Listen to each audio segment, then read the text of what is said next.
Buenas noches a todos. Bienvenidos a este nuevo encuentro del primer nivel de medicina basada en la evidencia.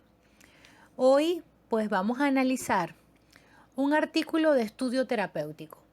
Ya la semana pasada tuvimos la oportunidad de conocer todos los detalles teóricos con respecto a un estudio terapéutico, todas las herramientas para poder evaluar críticamente un estudio de este tipo.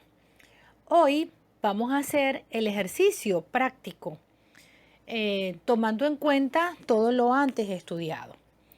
Por lo que los invito a tomar detalles de cada una de las diapositivas para que al final pues podamos aclarar las dudas y hacer el análisis y la discusión del mismo.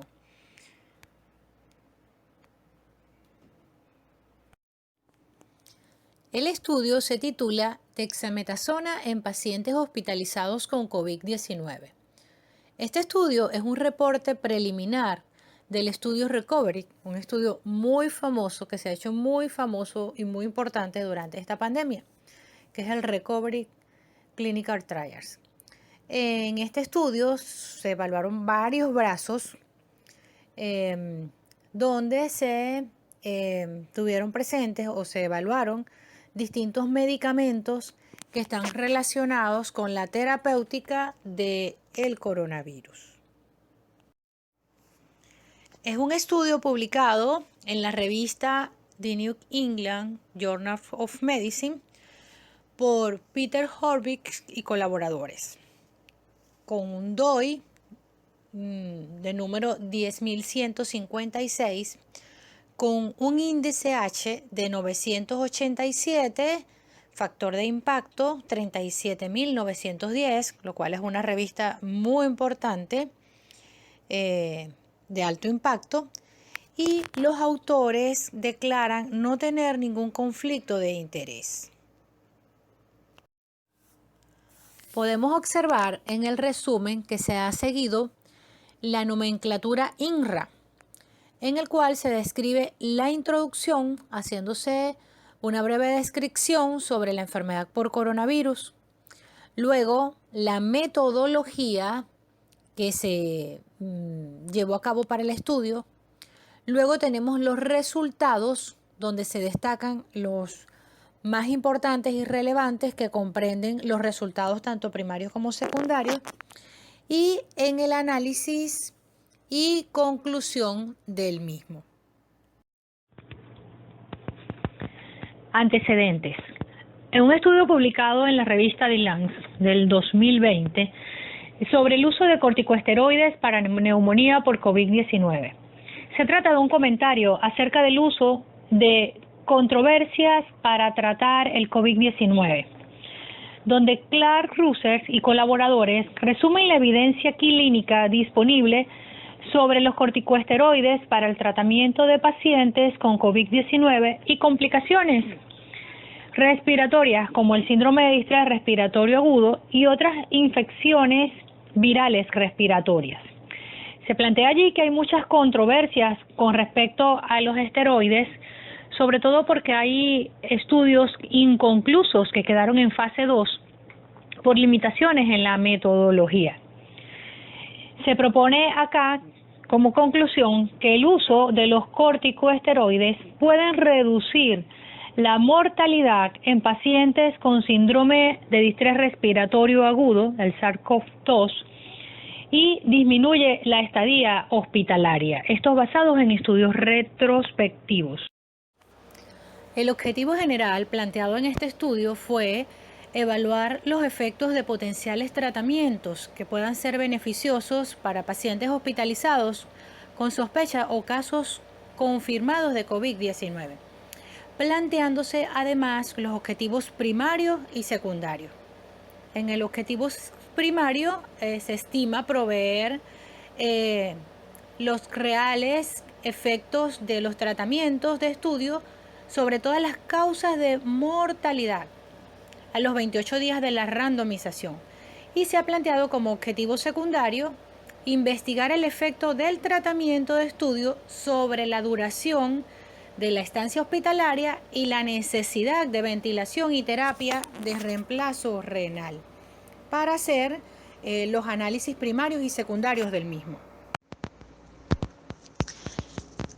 En lo que respecta al flujograma, podemos evidenciar que el estudio inicia con 11.303 pacientes que fueron reclutados, de los cuales 1.948 fueron excluidos por alguna razón, 357 no tenían disponible la dexametasona y 1.707 no fueron considerados aptos para la randomización a la dexametasona, quedando de ellos 9.355 pacientes para la randomización entre dexametasona y otros tratamientos, siendo elegibles 6.425 pacientes para la randomización al grupo de dexametasona. De estos 6.425, 2.104 fueron asignados al grupo de dexametasona y 4.321 al grupo de cuidados usuales, de los cuales en ellos fue evaluado la mortalidad a los 28 días, o sea, tanto los objetivos primarios y secundarios del estudio.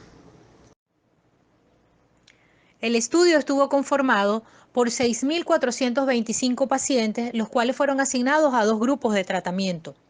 2.104 al grupo de dexametasona y 4.321 al grupo de cuidados usuales.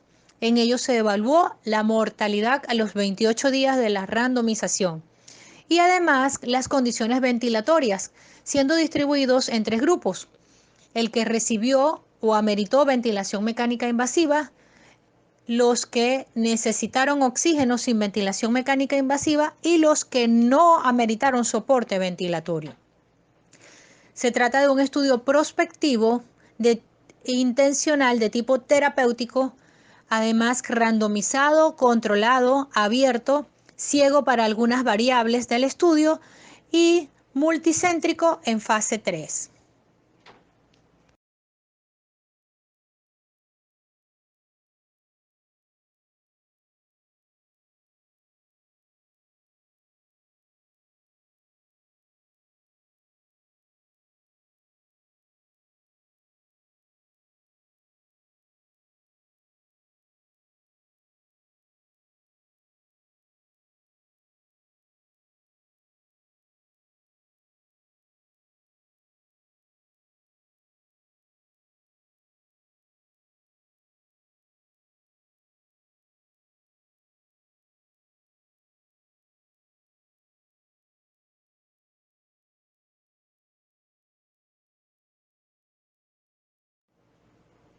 La población estuvo constituida por 11.500 pacientes con sospecha clínica o diagnóstico de COVID-19, a los cuales se les realizó una encuesta vía online de una forma preespecificada, de los cuales quedaron seleccionados 6.425 pacientes para participar en este estudio, y de ellos fueron randomizados a los dos grupos de tratamiento, el grupo de dexametasona y el grupo de cuidados usuales, siendo los criterios de inclusión pacientes hospitalizados, pacientes con sospecha clínica o laboratorio confirmado de infección por enfermedad de coronavirus, pacientes que tuvieran una historia no médica que podían poner en riesgo sustancial su vida o su salud al participar en el estudio y por supuesto que firmaran el consentimiento informado, quedando excluidos del mismo los que tenían contraindicación para recibir dexametasona y además si una o más de las drogas activas de tratamiento no estaban disponibles en el hospital o si estaban contraindicadas por el médico tratante. Para realizar la randomización se realizó la recolección de datos basales usando un Web Based Case Report Form, la asignación al tratamiento en una proporción de 2:1 a los dos grupos, al de dexametasona y cuidados usuales, y el seguimiento fue online hasta el final del estudio.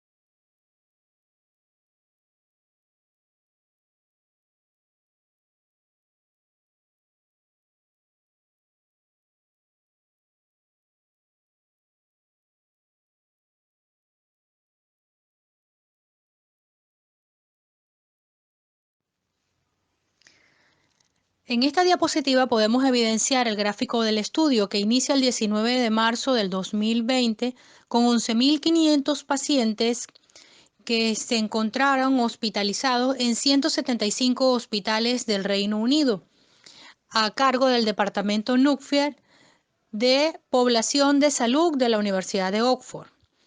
Estos pacientes hospitalizados tenían diagnóstico o sospecha de COVID-19. A ellos se les aplicaron criterios de inclusión y exclusión, quedando seleccionados 6.425 pacientes, los cuales se les aplicó la ficha de reporte de casos vía web y fueron randomizados a los dos grupos de tratamiento en una proporción 2:1, el grupo de dexametasona y el grupo de cuidados usuales. En ellos se evaluó la mortalidad a los 28 días, tomando en cuenta los parámetros de soporte ventilatorio, si ameritaban ventilación mecánica invasiva, oxígeno sin ventilación mecánica invasiva o no soporte ventilatorio, obteniéndose una mortalidad de 29.9% en el grupo de dexametasona y 25.7% en el grupo de cuidados usuales, con un OC radio de 0.83 y una P menor a 0.01. En lo que respecta a los análisis estadísticos, pues se estimó un poder de la muestra de al menos 90%. El valor de la P se estableció como menor de 0.01.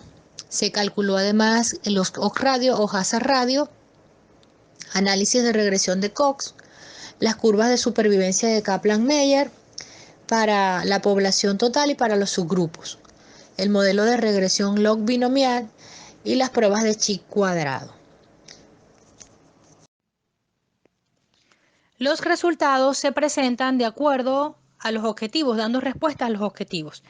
En los resultados primarios se obtuvo que la mortalidad fue significativamente menor en el grupo de dexametasona, evidenciándose mayor beneficio en los pacientes que recibieron ventilación mecánica invasiva. Y el uso de dexametasona estuvo asociado con una reducción en la mortalidad a los 28 días en los pacientes que tenían más de 7 días de inicio de la enfermedad, pero no en los que tenían síntomas de inicio reciente.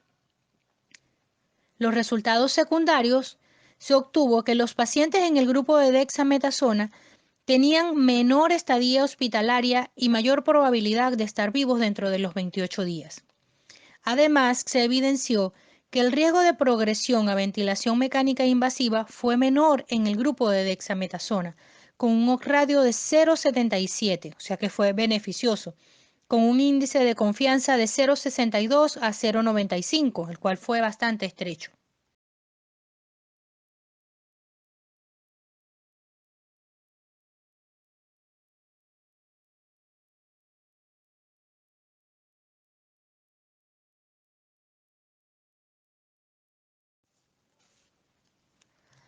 En la tabla 1 se muestran las características de los pacientes en la línea base o en el baseline, de acuerdo al tratamiento asignado y los niveles de soporte respiratorio. Se dividieron en 5 grupos, o 2 grupos y 2 grupos con sus subgrupos. El tratamiento asignado fue el de dexametasona, representado por 2.104, y cuidados usuales 4.321. Y el otro grupo fue el que recibió soporte respiratorio a la randomización. Así tenemos el grupo que no recibió oxígeno, que estuvo representado por 1.535 pacientes, el grupo que recibió únicamente oxígeno, representado por 3.883, y el grupo que recibió ventilación mecánica invasiva, representado por 1.007 pacientes.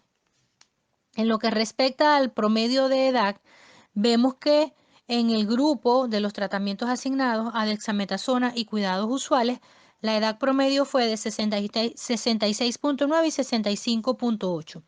Y la distribución fue de acuerdo al grupo etario en menores de 70, entre 70 y 79 y mayores de 80 para hacer ajustes por edad en los parámetros estadísticos.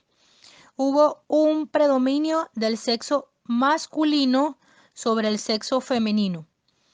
Y algo importante acá es tomar en cuenta el promedio del número de días de inicio de los síntomas.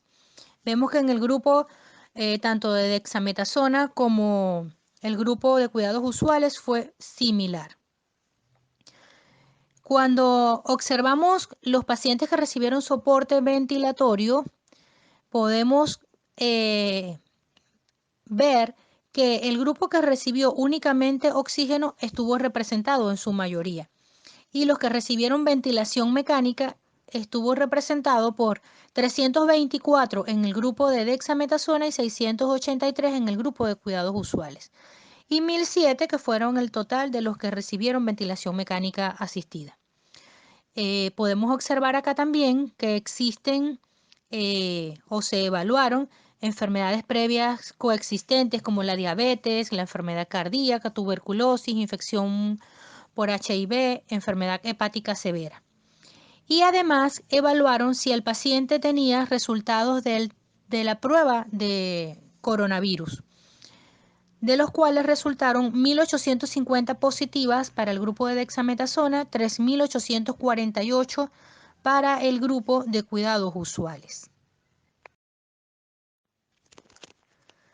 Ahora vamos a ejercitarnos, a poner en práctica lo que debemos evaluar desde el punto de vista estadístico y eficacia y seguridad en un estudio terapéutico. Recordar que hay dos parámetros importantes a evaluar en el estudio terapéutico, que es la eficacia y la seguridad. Aquí vemos, cuando evaluamos el objetivo primario, que fue la mortalidad a los 28 días, podemos elaborar con los resultados la tabla de 2x2. Así vamos a tener que en la tabla del 2x2 tenemos las filas y las columnas. Entonces tenemos los grupos de intervención que están representados por el grupo de dexametasona y el grupo de cuidados usuales. Y vamos en las filas a evaluar las muertes y los vivos. Esto nos debe dar un total de 6.425, que fue la muestra estudiada entre los dos grupos. ¿Cómo vamos a calcular el log radio? El log radio nos dice que debemos dividir cada uno de los cuadros en letras o en números. Quiere decir que la unión de la dexametasona más muertes sería el A, que sería el 482. Dexametasona y vivos sería el B. Cuidados usuales y muertes sería el C, que sería 1110. Y cuidados usuales y vivos sería el D, que sería 3212. Entonces, A 482, B 1622, C 1110 y D 3211. Esto nos da un total de 1592 muertes y 4833 vivos o sobrevivientes, para un total de 6425. Entonces, ¿cómo calculamos el log radio? Lo calculamos así, multiplicando A por D entre B por C. Esto nos da 482, que es A, por 3.211, que es D, entre 1.622, que es C, por 1.110, que es D. Y nos da un total de 1.547.702 entre 1.800.420. Y la división de esto nos da 0,85. A ellos les dio 0,83, que no es mucha la diferencia. Entonces, un log radio de 0,83 o de 0,85, ¿cómo lo vamos a interpretar? A ver, ¿quién nos dice cómo lo vamos a interpretar? Y tenemos un intervalo de confianza de 0,75 a 0,93 con una P menor de 0,001. Y a ver quién me dice cómo interpretamos este valor de P y este valor de log radio. En este gráfico, donde se representa la mortalidad a los 28 días en todos los pacientes y de acuerdo al soporte respiratorio, a la randomización, podemos evidenciar, estas son unas curvas de supervivencia, las curvas de Kaplan-Meier. Podemos observar acá, si nos centramos en la tabla A, donde se evalúan todos los participantes, que fueron 6.425. Vemos que en el eje de las X se representan los días desde la randomización y en el eje de las Y se representa la mortalidad en porcentaje. La línea roja representa el grupo de la dexametasona y la línea negra el grupo de cuidados usuales. Los días de randomización, las evaluaciones en el seguimiento online fueron a los 7, 14, 21 y 28 días. Aquí podemos observar cómo la dexametasona produce un efecto beneficioso, ¿verdad? Con menos muerte, con menos porcentaje de muerte que el grupo de cuidados usuales en la población general estudiada. En el gráfico B, donde se representa la ventilación mecánica invasiva, que corresponde a 1.007 pacientes, podemos observar también en el eje de las X los días de randomización y en el eje de las Y la mortalidad. Y vemos acá cómo la curva de la dexametasona, que es la representada en roja, se separa de la curva negra, que es la representada por los cuidados usuales.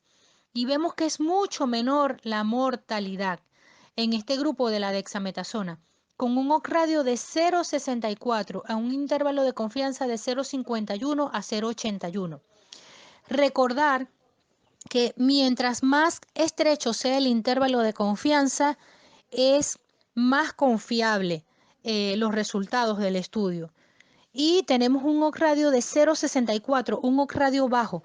Vemos que cuando más se separa de 1 el odds ratio, los efectos son aún más beneficiosos. En el gráfico C están representados los pacientes que recibieron únicamente oxígeno, con una N de 3.883. Podemos ver en este gráfico que el grupo de dexametasona, la curva también está por debajo de la curva de cuidados usuales. O sea, que hubo también beneficio con el uso de la dexametasona en estos pacientes que recibieron únicamente oxígeno, con un odds ratio de 0,82 y un intervalo de confianza de 0,72 a 0,94.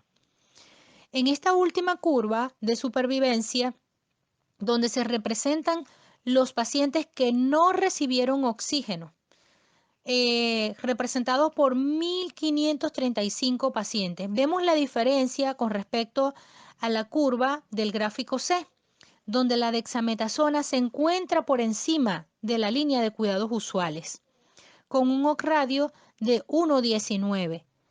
Esto nos quiere decir que en los pacientes que no recibieron oxígeno, que no ameritaron soporte ventilatorio, la dexametasona no brindó beneficios. O sea, diríamos que es perjudicial, ¿no? Pero no brindó ningún tipo de beneficio en estos pacientes y no hubo modificación de la mortalidad.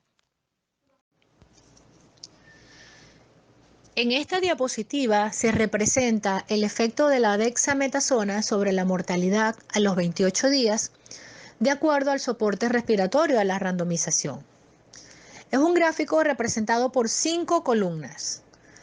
En la primera columna tenemos el grupo de pacientes donde se evalúa el soporte respiratorio a la randomización, que estuvo dado o separado en 3 grupos. Los que recibieron ventilación mecánica invasiva, los que recibieron solamente oxígeno, los que no recibieron oxígeno y el total de los pacientes. En la segunda y tercera columna observamos los grupos de intervención, donde la segunda corresponde al grupo de la dexametasona y la tercera al grupo de cuidados usuales, cada una con su respectiva mortalidad.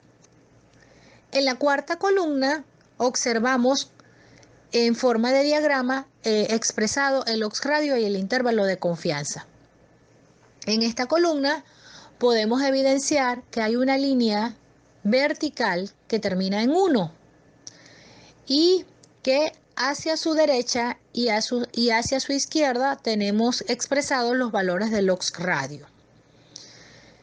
Y en la quinta columna tenemos expresado en forma numérica los valores del odds ratio y el intervalo de confianza, que serían los resultados del trabajo.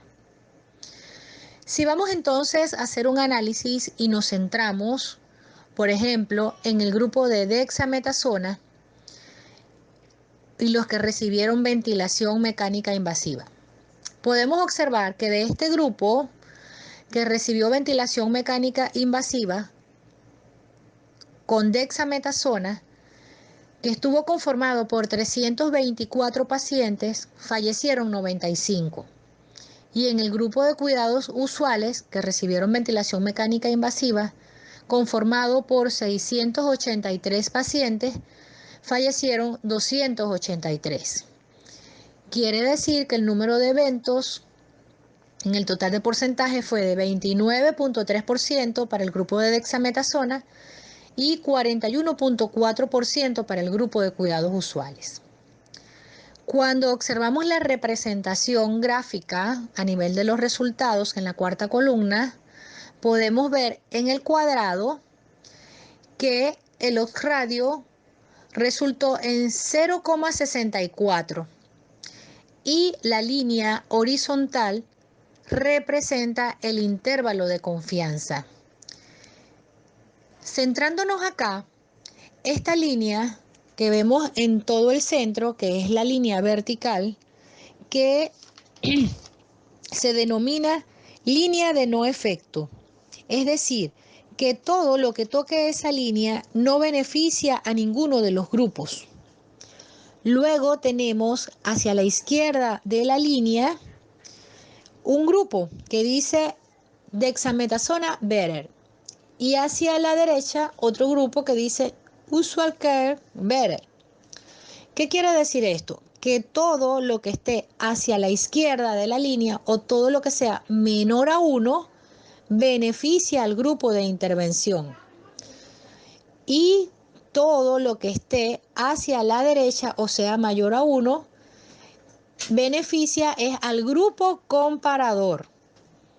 Entonces, aquí estamos representando la mortalidad. Quiere decir que todo lo que esté hacia la izquierda de la línea reduce la mortalidad y beneficia, en este caso, al grupo de la dexametasona.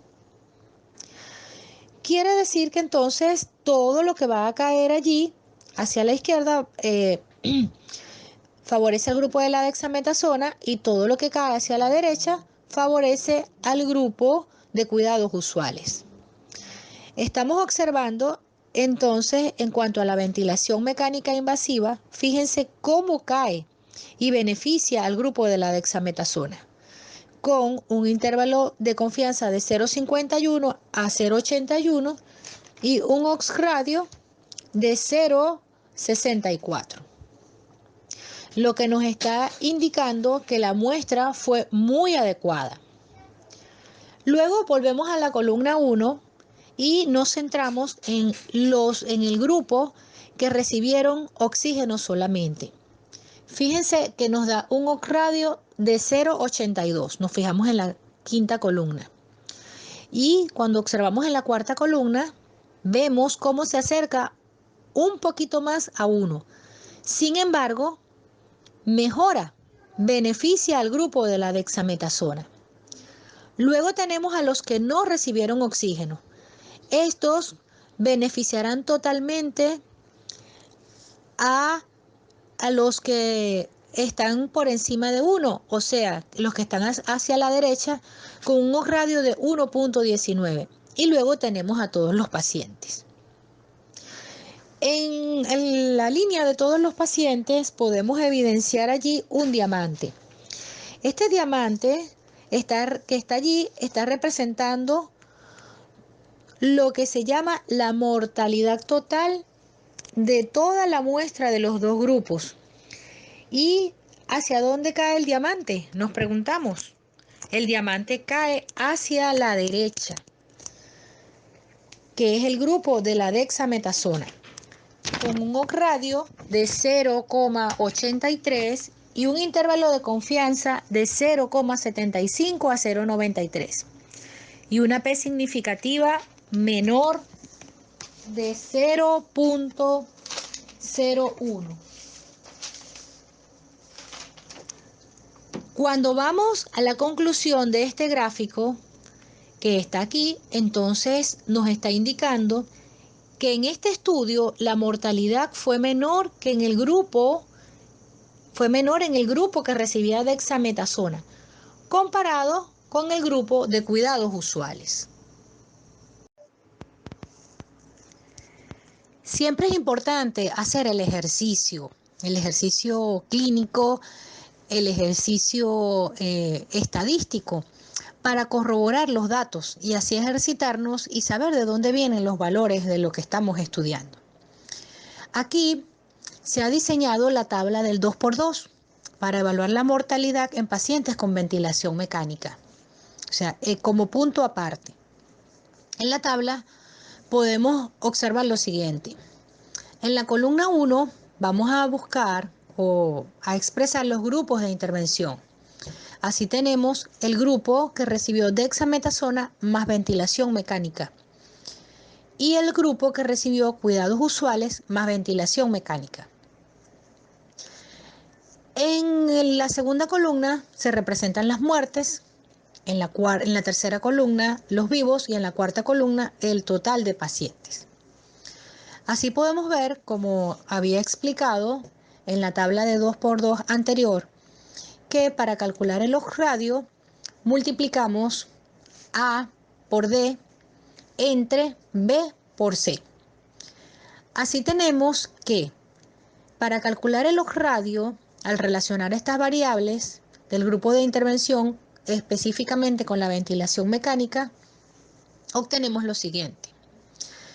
Multiplicamos entonces los pacientes que recibieron dexametasona más ventilación mecánica, que fallecieron, que sería el A, por los cuidados usuales más ventilación mecánica y vivos, que sería el D, 95 por 400, entre 229, que sería el B, por 283, que es el C.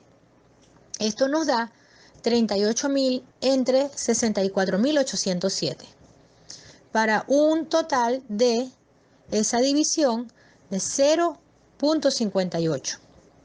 Esto es el log radio que nos da al hacerlo nosotros. Si lo comparamos con el log radio que les dio al estudio, fue 0.64.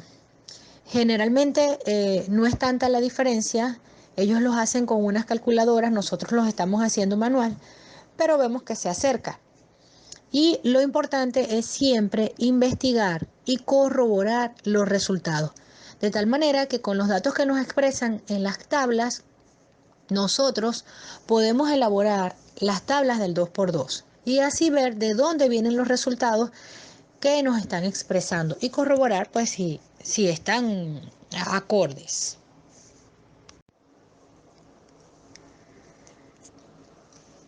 En este cuadro que se presenta a continuación, vamos a hacer el ejercicio para calcular el riesgo absoluto.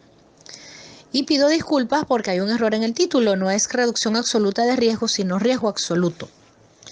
Es importante calcular el riesgo absoluto de cada grupo de estudio, ya que este lo podemos definir como una incidencia que corresponde a una proporción que se puede definir como el número de personas que presentan el evento de interés en un momento dado, que serían eventos nuevos, sobre el número de personas en riesgo en ese momento.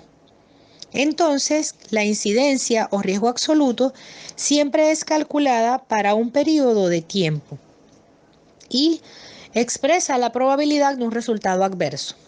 Se expresa en unidades que van de 0 a 1, es decir, sin riesgo a un riesgo de 100%.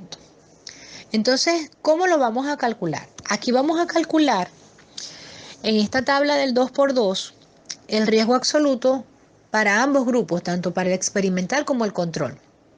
Así podemos evidenciar en la tabla el grupo de intervención, que fue el de dexametasona y cuidados usuales. En la columna 2 observamos las muertes, en la columna 3 los vivos y en la columna 4 el total, que son 1.007 pacientes. Estos pacientes están representados por, en el grupo de dexametasona que fallecieron, 95. Esto, por supuesto, estamos limitándonos al grupo que recibió ventilación mecánica. Y en el grupo de cuidados usuales, 283. ¿Cómo vamos a obtener el riesgo absoluto en el grupo experimental? Lo obtenemos a través del cociente de las muertes entre el total. Quiere decir que es 95 entre 324 y eso nos da 29.3%. En el grupo control, 283, que fueron las muertes, entre 683, que es el total de participantes, y nos da un riesgo absoluto del 41.4%. Y también podemos calcular el log radio, que se obtiene a través del cociente del grupo experimental entre el grupo control. Así tenemos que 29.3 entre 41.4, que nos da un log radio de 0.70, que más o menos también se acerca a log radio obtenido en el grupo que fue, o en el estudio que fue 0.64. En todo estudio terapéutico es importante evaluar las medidas de impacto, porque nos permiten una evaluación y un análisis estadístico amplio y completo, que nos hablan acerca de la importancia de los resultados, de la eficacia y la seguridad. Entonces, aquí hemos elaborado una tabla, tomando en cuenta los resultados de la mortalidad a los 28 días en los dos grupos de intervenciones, tanto de dexametasona como en cuidados usuales. Para calcular estas medidas, así tenemos el riesgo, la reducción relativa de riesgo, reducción absoluta de riesgo y el número necesario a tratar. ¿Por qué son importantes calcular estas medidas? Porque esto nos va a dar una idea de cómo vamos a interpretar los resultados obtenidos. Es importante también conocer que la reducción relativa de riesgo también se denomina fracción atribuible o diferencia relativa de riesgo. Y como les dije, es el cociente entre la disminución absoluta del riesgo y el riesgo de grupo control. Esto presenta, a pesar de que tiene las mismas características de la reducción absoluta de riesgo, que ya la vamos a ver, presenta una desventaja, y es que no diferencia los riesgos o beneficios muy grandes de los muy pequeños y no varía de acuerdo al tamaño de la muestra. Así tenemos que en este caso, al calcular la reducción relativa de riesgo, que sería 25.7 menos 22.9 entre 25.7, perdón, nos da 0.10. Luego calculamos la reducción absoluta de riesgo. La reducción absoluta de riesgo expresa qué tanto reduce el riesgo la intervención en estudios respecto de los sujetos que no las reciben, o sea, el grupo experimental versus el grupo control. En otras palabras, esto corresponde a la diferencia entre el riesgo en el grupo control y el riesgo en el grupo con el factor de estudio o estudio experimental. Acá, para calcular la reducción absoluta de riesgo, es la diferencia entre la tasa de eventos en el grupo control menos la tasa de eventos en el grupo experimental, que sería en este caso 25.7 menos 22.9 y eso nos da 2.8. Ahora, vamos a calcular el NNT, que quiere decir el número necesario a tratar. El NNT se define como el número de individuos que hay que tratar con la terapia experimental para producir o evitar un evento adicional respecto a los que se producirían con el tratamiento control. Se calcula fácilmente y es el inverso de el riesgo de la reducción absoluta de riesgo. ¿Cómo lo vamos a hacer? Que es 1 entre la reducción absoluta de riesgo y eso nos da 36. Muy bien, entonces, en resumen, vamos a tener que la tasa de eventos en el grupo experimental fue de 29.9. La tasa de eventos en el grupo control fue de 25.7. La reducción relativa de riesgo fue de 0.10. La reducción absoluta de riesgo de 2.8 y el número necesario a tratar de 36. Ahora, ustedes se preguntarán, ¿qué vamos a hacer con toda esta información? ¿Cómo vamos a analizar estos datos? Pues de la siguiente manera. ¿Qué significa una reducción relativa de riesgo de 0.10? Esto indica una desventaja, ya que no hay diferencias. Los riesgos o beneficios son similares o muy pequeños cuando se comparan los dos grupos al evaluar la mortalidad. Ahora, una reducción absoluta de riesgo de 2.8, ¿cómo lo interpretamos?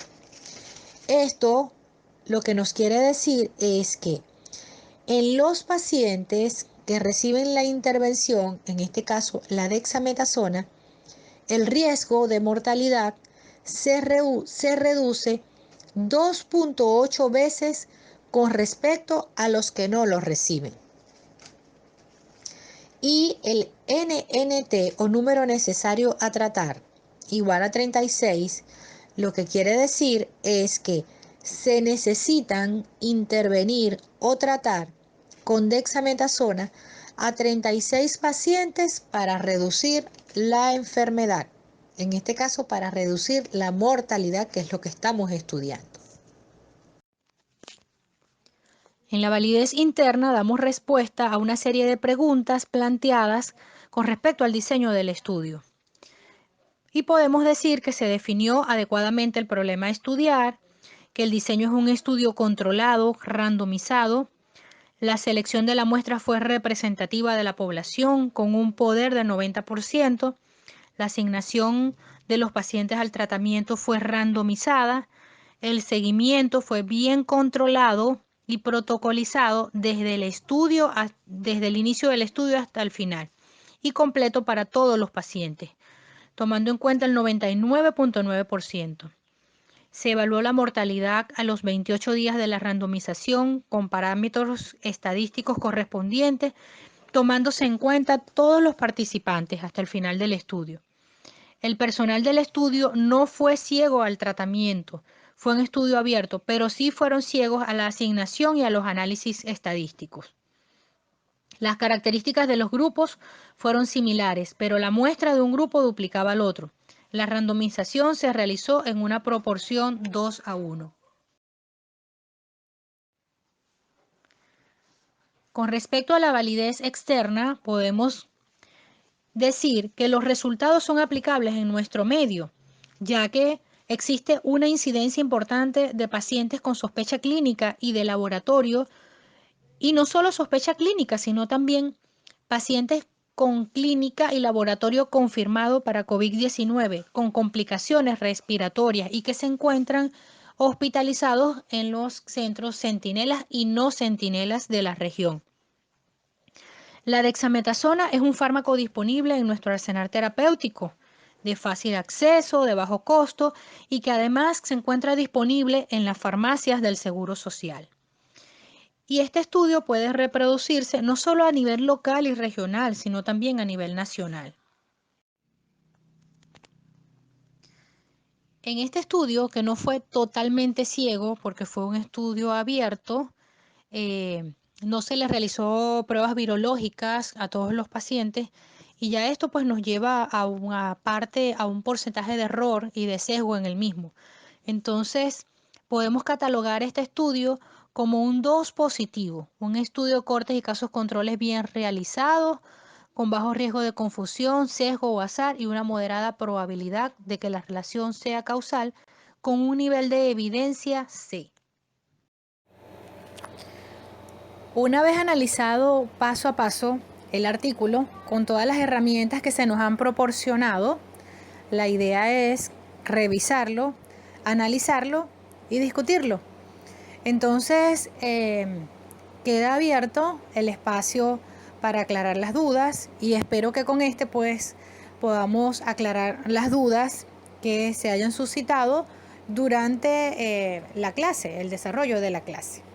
Agradezco a todos su presencia, su colaboración, su participación y bueno, quedo abierto a todas las preguntas.